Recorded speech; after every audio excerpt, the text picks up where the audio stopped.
बिहार के पॉलिटिक्स में जातिगत समीकरण को नकार पाना लगभग हर राजनीतिक पार्टियों के लिए मुश्किल रहा है।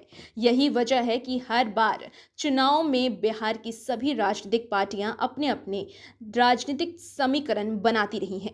यह अलग बात है कि परिस्थितियों के लिहाज से यह समीकरण बनते और बिगड़ते और बदलते रहते हैं। बिहार में खूब जातिगत राजनीति होती है। सभी पार्टियां जातीय समीकरण का ख्याल रखती हैं, लेकिन बात अगर अभी के समय की करें तो बिहार में एक खास जाति पर सभी पार्टियों की नजर है। वह जाति है राजपूत।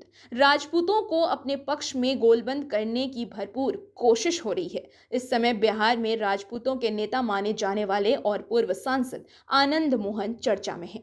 आनंद मोहन को जेल से रिहा कराने की मांग विधानसभा से लेकर सड़क तक उठ रही है। आनंद मोहन कभी लालू यादव का विरोध कर चर्चा में आए थे। आज उन्हीं का परिवार लालू यादव की पार्टी राजद में है।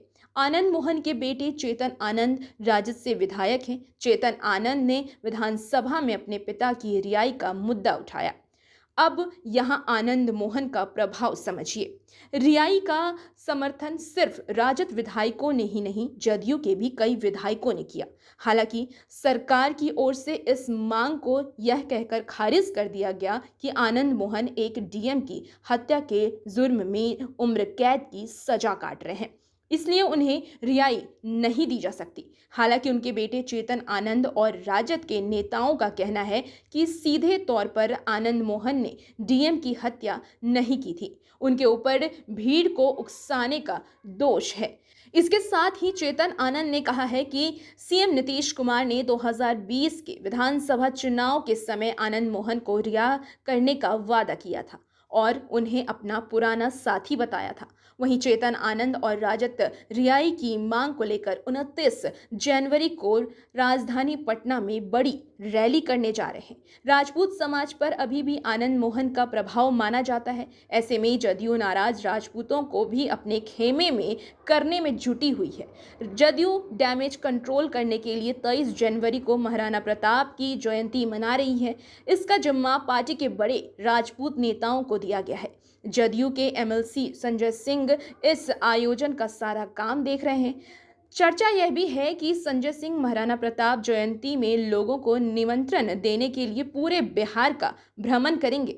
वह राजपूत समाज में जाकर जदयू की उपस्थिति दर्ज कराएंगे। अब ये समझने की जरूरत है कि बिहार में आखिर राजपूत वोटरों को अपने पाले में करने के लिए सभी पार्टियां इतना जोर क्यों दे रही हैं। दरअसल ये शुरुआत से देखा गया है कि अभी तक बिहार में राजपूत किसी खास पार्टी के कैडर नहीं माने जाते हैं। वे समय और उम्मीदवार को देखकर किसी भी पार्टी को अपना समर्थन देते हैं। राजपूत जाति के उम्मीदवार लगभग बिहार में सभी बड़े पार्टियों से चुनाव जीत कर आते हैं।